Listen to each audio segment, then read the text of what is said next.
फडणवीस यांनी आज सकाळी एक ट्विट केलेला आहे. कार सेवेमधला एक फोटो त्यांनी ट्विट केला आहे की नागपूर रेल्वे स्टेशनवरती कार सेवेला जात असताना याआधी ते त्यांनी कधी कार सेवा केली, ते कधी त्या सगळ्या लढ्यात सहभागी झाले असे प्रश्न उपस्थित करण्यात आले होते. त्यांनी त्या ट्विटच्या माध्यमातून बघा त्यांनी काय ट्विट केलंय मला माहीत नाही. त्यांनी जे प्रश्न उपस्थित केलेले आहेत ते शिवसेनेच्या सहभागाविषयी केले.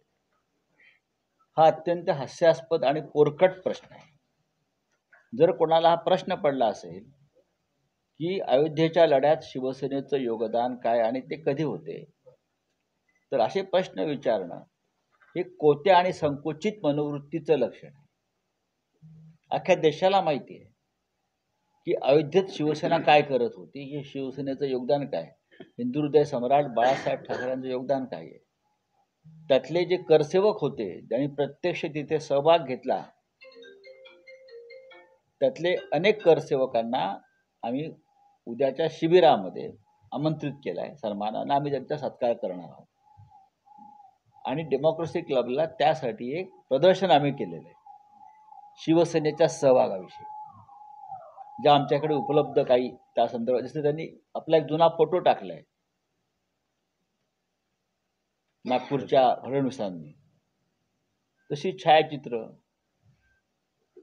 पोलीस स्टेशन, आमच्यावर झालेल्या कारवाया, आम्ही हजर राहिलो कोर्टापुढे, ते सगळं आमच्याकडे आहे ना.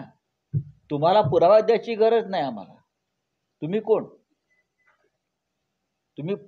तुमचे लोक पळून गेले तिथून, सगळ्यांना माहिती आहे. आणि शेवटी बाळासाहेब ठाकरेंनी जबाबदारी स्वीकारली. यापेक्षा मोठा पुरावा काय असतो? तुम्ही नागपूर स्टेशनला आहात, पुढे पोहोचलात का? नागपूर स्टेशनचे फोटो आहेत आमच्याकडे, प्रत्यक्ष घुमटावरचे आहेत ना व्हिडिओ. नागपूर स्टेशनला गेले असाल फिरायला, आपण सगळे जात असतात लोक ना. लहानपणी काय नागपूरला फिरण्याची जागा स्टेशनच होती. मला त्याच्याविषयी वाद करायचा नाहीये. इथे प्रत्येकाचं योगदान आहे. लालकृष्ण अडवाणी असतील, मुरली मनोहर जोशी असतील, उमा भारती असतील, त्या काळातले आमचे शिवसेनेचे सगळे खासदार तिथे उपस्थित होते, मनोहर जोशींपासून सरपोतदारांपर्यंत. विद्याधर गोखले तिकडे पोहोचले होते. सगळे खासदार, मुंबईतले, महाराष्ट्रातले जिल्हा प्रमुख, तालुका प्रमुख, विभाग प्रमुख, त्यातले आता काही हयात आहेत काही नाहीत, त्यातले बरेचसे लोक उद्या आम्ही तिथे डेमोक्रेसी क्लबला त्यांचं एक एक्झिबिशन, आम्ही प्रदर्शन भरवतो आहे आणि सुभाष देसाई यांच्या संकल्पनेतून ते प्रदर्शन आम्ही भरवतो.